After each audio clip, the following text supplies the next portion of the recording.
Hey, what's up, dudes? Kublai here, and welcome to You So Fly Day. We're talking about Hearthstone. Today, specifically, is Tavern Brawl. And this new Tavern Brawl, I came up with a strategy that I wanted to share with y'all today. So let's go check it out. I'm going with the Mage, specifically because of this sexy piece of awesome right here, Animated Armor. This Animated Armor allows us to take only 1 damage from any time a source is provided. Now, this is really important because this lead from the front means that heroes have Taunt. So as long as the hero is alive, no minion can attack outside that Taunt. So this is safe from minion attacks. Basically being pretty damn awesome when we're actually fighting. Now you can see a lot of this has to go around to try to get more animated armors. A lot of spell damage exists in here too, because I wanted to just sort of get guys out that, and some card draw and the like, and just in case something happens, we can swipe out the opponent's stuff. But a big focus on certain like ice and mana worm and spells kind of thing, because when you have that animated armor out, things really don't do much damage to you. Anyway, I would like to also talk a little bit today about something unrelated to Hearthstone, and I'll intermix it into some advice as well, but I just like to have side discussions as well. Now, I want to talk today about naming your problem. What is that exactly? Well, naming your problem is basically referring to the idea of an old statement, not that old, excuse me, a statement that said, a problem named is a problem solved. Meaning that when you're able to identify what is your problem, what is causing you problems, that identification often comes with the answer to the problem. So let's take a Hearthstone example. This person, right now, taunt up, taunt up. I'm gonna throw out a spell, or a mana worm, nothing too crazy, whatnot. But once turn 4 comes around, when we have our animated armor, we're gonna throw that out, and this guy's gonna have a problem. And that problem is that he can't hit me. Or is it? Or is it that he can't hit me because of the animated armor? Alright, well, he can't hit me because of the animated armor, so this game sucks. Or he can't hit me because of the animated armor and he has not used any removal spell, which is pretty much completely available to every other player. So, let me give it a little more clarity in this. I can't attack this guy, I have to go here. That's how that works. Makes sense? Cool.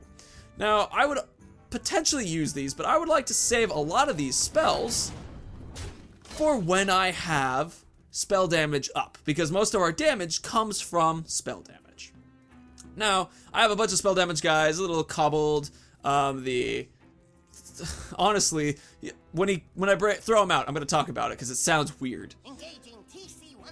Nice. Clearly the right play at this moment. I am completely terrified. There we go. Cobbled Geomancer. Now, listen to him say this. Does that sound like no dick candle to you? Slightly does to me, and I think it's worth bringing up. Anyway, I think I would like to save this for when I have an Ice Lance. And this, I think, is ready to be thrown out now, so let's drop it. This will do 4 damage because of this guy. So we did 2 to him, we removed 1 dude. Strike. Not bad. A-okay. Now, let's go back to the problem named is a problem solved idea. I was having a situation the other day where I was scared. Specifically, what did I tell you? Turn 4 always shows up on turn 4. Now, for fun, assuming that he doesn't have a removal spell, watch the arrow from one of these guys try to aim at this dude. Like, you'll see, like, he'll try. It's very silly. Assuming, of course, that he doesn't have a way to damage him. But honestly, he doesn't actually have a way to hurt this guy without actually shooting him. See that? See that synergy we're going on right there? It's pretty sick. I think I would like to play you. You got it. Ice block. Ooh, arcane. No, we don't need that. I think ice block is unneeded. I think a fireball would work perfectly. Now, you can go right past the taunt because this guy also has taunt. So it's not like a taunt really does anything for you, except allows you to target them. And why would I target this guy? Do you have the artifact? I don't have the artifact. You look for the artifact. I'm going to focus on blasting spell damage into your face. Light of the Naru is going to heal up a little bit. Understandable choice. Still, gonna do 1 damage when they hit me. Because of this sexy piece right there. That's right. You're welcome. This is how you win this Hearthstone Tavern Brawl. Now, as I'm being super over the top, as in like, obviously I know everything Hearthstone. I don't. What really is most important going on right now is actually the fact that this could get removed. Absolutely could get removed. And when that does get removed, it sucks. You're in a position where everything is terrible because they turned into a sheep or something, which is the whole point of having those other secrets available to make sure you can keep it safe. Now, going up against another mage, for example, is the really dangerous part, because that mage, fireball, ice, whatevers, just lots of targeted spells. Rogues, similarly, a lot of targeted spells, so you have to kind of keep that in mind and try to play it at times that are good, and also try to have something prepared to save it. I only have 1 Echo of Medivh, I only have 1 duplicate, but I've only found that I've needed that because I haven't even played those ones. I typically only play like this guy, and then eventually this guy shows up and maybe I'll lose 1, but then I always get the next one somewhere in the middle. Card draw, you know, that kind of thing. Important thing to keep in mind with the warrior, if they get out the tournament medic, they actually get pretty tough because they're able to do this, get 2, and then get 4 health kind of thing. And they can use a lot of weaponry, so it can be pretty tough, especially if they're taking, you know, some of those big axes and weapons and stuff. They use themselves as a character. What ends up happening is once you get this guy out, it doesn't really matter anymore, but executes can take him out, so it's very important to keep that in mind. Get in there and fight, man. Oh, I thought he was gonna bash me. Nope, he's not gonna bash me. No reason to save this for when you have the, you know, whatever it's called, the thing. When this dude's frozen, which is very useful when he has a weapon of some kind. A frostbolt, that was the word I was looking for. Also, I try to save any spells for when I have spell damage up, because that's the only way we really do damage here. So, important thing. In a rage, hits you, execute. Nice, we don't have to worry about an execute now, or as many executes showing up. Bashes, we don't really have to worry about either, because, a bash is, you know, 3 damage, so he'd have to do a bash and then like a cleave or something like that. That's frightening, typically. Especially because here's an inner rage, really frightening, makes him super powerful, 6 damage, 2 damage, I'm already at 28. Very frightening, except, and let's really add a little bit. This is gonna do 4 missiles now. I'm gonna say 1, 2, 3, 4. Let's do it. 1, 2, 3, 4. 1, 2, 3, 4. Go! Vaporization commencing. Kapow! You see how this works? It's actually a surprisingly effective method. People are very consistently just going, I'm out, animated armor, freaking missiles and stoof or whatnot. Anyway, I've actually played, you know, a couple games of this already. But let's go into the other part of the discussion that I was really trying to, back to the naming a problem. So my specific problem I was having was that I was stuck on a big question. This is kind of a personal question that I had to deal with. Now this is based off of my career. I want to do this one day as a full-time. I think that would be sweet. Or I want to do this one day as a part-time and work at another company full-time. But I want this to be, you know, valuable cost-wise for me, you know, to make money, to be more than just a hobby, because I like the idea of growing it. So this put me into a situation that was problematic. That problem was the fact that for me to be able to do a Let's Play channel, it takes a lot of time. And a lot of people say it takes full time to do it. Now, you like it, makes it easier for sure, but a full time means that I have to do another full time with another company, another job. So I was kind of thinking like, oh man, if I'm gonna do full-time, and it's gonna be really tough figuring out if I have enough time to do my YouTube channel, right?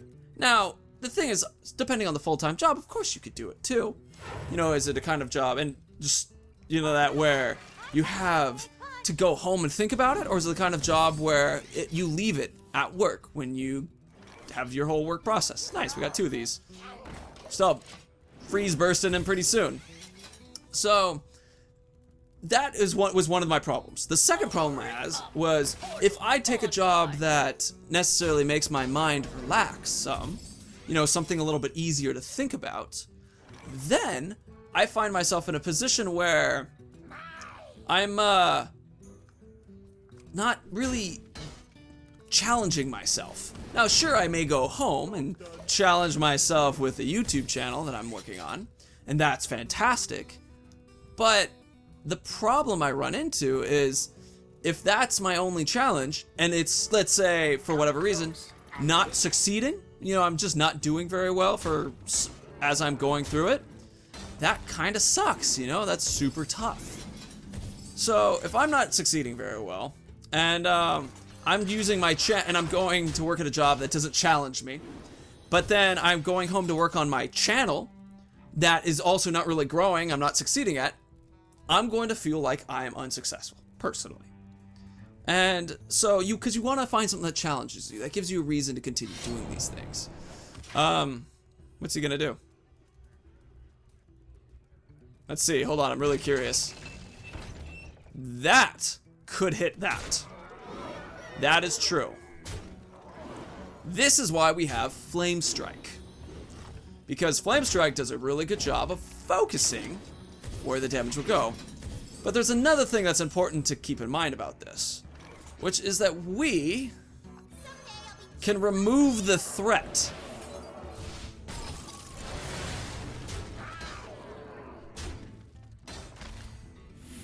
And we can put up an ice block and make ourselves significantly stronger.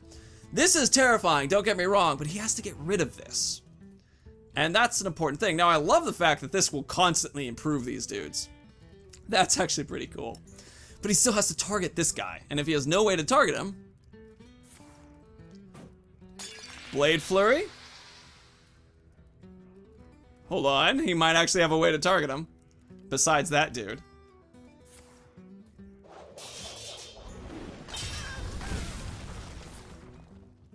Oh, that was close. Oh, that was very close. Wow. Wow. This person, but well, they don't have another Blade Flurry necessarily. Wow. That was a close one. Very close one. We might have a pretty interesting match going on right here. Assuming that I don't just immediately pull out a, Flame Strike or something from this. Frost Nova freezes everybody. Counterspell. I think a counterspell is actually a good idea here. I typically would choose a Forgotten Torch to get the Roaring Torch, but what if he has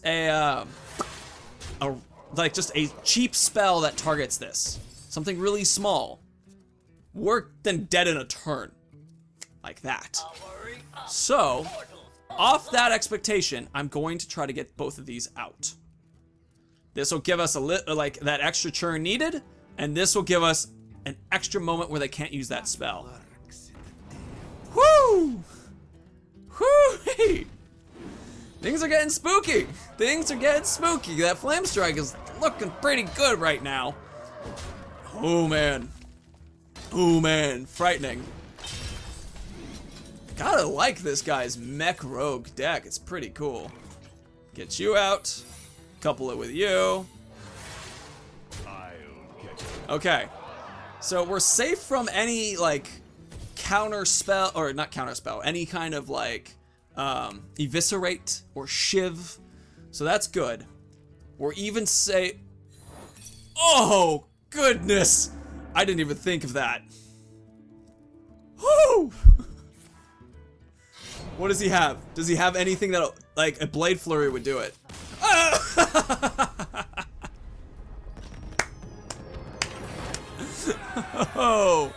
Oh goodness, that was scary. Oh, we got a little bit of reality showing up. You know, so this is actually here. Watch. There we. Nope. It's even back more. Oh god. All right, I'm gonna do a quick jump.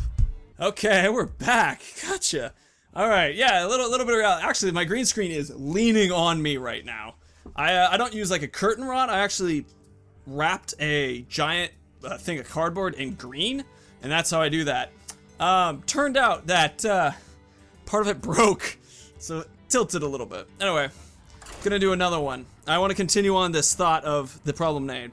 So the problem that I was running into about that whole thing with wanting a career that challenges me and having enough time to work on my project that is my dream of my life. Also, wanting to, like, and how those things conflict. It's really important and was really vital for me to be able to sit down and go, okay, why am I worried about being challenged? Why am I, like, because if we go to the root of the problem is the fear that my YouTube channel will be unsuccessful. Right? That's a natural fear for anybody to have any dream. So you're afraid it'll be unsuccessful. So that's the root of the fear. That was the problem that was named. It wasn't necessarily that I wasn't going to be challenged, because that mattered to me, but it was like, well, if I'm failing, then apparently the challenge isn't important to me. The important was the success of that. And so it's like, well, if it's not going to work, this channel thing, then I want to have a career that makes me feel like I'm succeeding. That is where we get into the challenge question, because I could take a career that makes me happy and is easy and whatnot. Oh, this guy's totally dead. Oh, bye, mana worm. I could choose a career that makes me happy and I feel like I could succeed with, but the problem I run into is that would just go straight back to this situation where it's like, well, as Kublai, what makes me happy? Is it success? Is it challenge? What makes the happiness with me? And so that was the real big question that I was struggling with. I personally get most happy from, I'm not 100% sure. This is kind of where the root of this all goes. I thought I really knew. And all these questions were causing a turmoil in me. What do I do? Do I take a career that limits me from the dream I'm trying to succeed in? Or do I take a career where it's free? That's why he chooses it. Not because the taunt's very helpful. Or do I choose a career where I feel like a challenge and more joy from doing it? I normally like the 5 damage, but let's keep him from using that axe real quick. And just keep hitting past him. I can take the 2 damages relatively well. I'm saving these, because if I'm shooting these and just hitting people, that's not going to be very effective. And the fact that this guy will get bigger and bigger and bigger. I mean, we have 8 shots, but we have to have half of them hit here. It's not something I really am trusting would happen for sure. We might actually be struggling here because we haven't gotten our animated armor yet. However, we did get this, which is going to help a lot. Get rid of that problem. We can hit him straight. The thing is he's now going to be using this, and that's going to make a couple of these. So, shoot, how do we do this? So we could drop this, and if it hits him once, you know what? It's not going to work. It's not going to work. I was imagining a possible scenario where we get all of these dudes to Grim Patrons to 1 health, so when he attacks, it works in our favor. Uh-oh, but I don't really see that happening. You know, it would have been more advantageous to actually hit him to freeze him in place so he doesn't do this. Jeez. Oof. This is scary. This might be our end, dudes. Well, we don't have to worry about an execute. Yeah, I got 2 of them. That's what I meant to use these for. Oof. A flame strike's what really would save us here. Anything else is actually really gonna be enough. Even this. Because you know what happens when I play this? 1, 2, 3, 4, 5 damage. Then I'm at 6. It's not really gonna help. Not as much as I'd like. I mean, maybe if I get this guy out next turn and we are able to drop some massive damage based off of the missiles, that'd be great. But it really wouldn't work. Anywho, to finish up this kind of oh god. To finish up is this kind of discussion. The point is that I had a problem where I wanted 2 things that were contradictory. When I really dove into what the problem was, I discovered that it was stemmed from my being afraid of failing. Now, it doesn't necessarily matter what it was that I was afraid I was going to fail. The thing is that I was just going to fail. All right, if it kills him, that would be the best. It only needs to hit him one more time for us to actually, like, have a good thing come to us. Just one more time, buddy. Just one more hit. One more hit. Just one more hit. Actually, I guess it really doesn't matter because all he does is 1 damage. Did I just, like, replace the problem? Well, it killed that one. It brought that one back.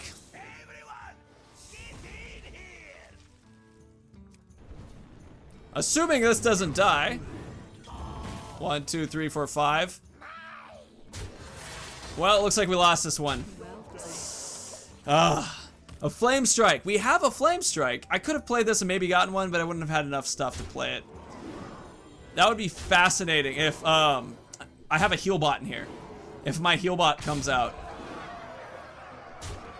What's he gonna play? Well played. Bummer. So, yeah, it happens. It happens. We did really well up to this point. You can see the value of this build using the animated armor, a lot of spells, ethereal conjurer in order to get more spells. Gadgeton, I didn't even use once, did I? So don't worry about having a Gadgeton in there. In fact, what you should probably do is get rid of your Gadgetron, put another duplicate. Boom. And if you have another Echo, put in another Echo. But I don't have another Echo, so I gotta figure out something else to put in there. But anyway, dudes, point being, if you have a problem, if you can think about and really identify what the problem is, why is it causing you pain? Figure out, almost like name it. Problem named is a problem solved. Figure that out. Then that is one of the best ways in order to solve them, because then you can get to the root. And then once you hit the root, you can say, how do I deal with that specific situation? I'm afraid. One of the best ways to help with being afraid of something is to study it some more. Taking YouTube classes, networking, really making an effort to improve myself as an individual to increase my chances. It's one of the ways to do it. Who knows what'll actually happen, but dudes, anyway, I wanted to share that little story with you. So thank you so much for watching. It was a joy to have you here. May the ground rise to meet your feet. The wind always be at your back. It's right here, right here. Wind always be at your back. May the sun shine warmly on your sexy, sexy face, dudes. See you later. Bye.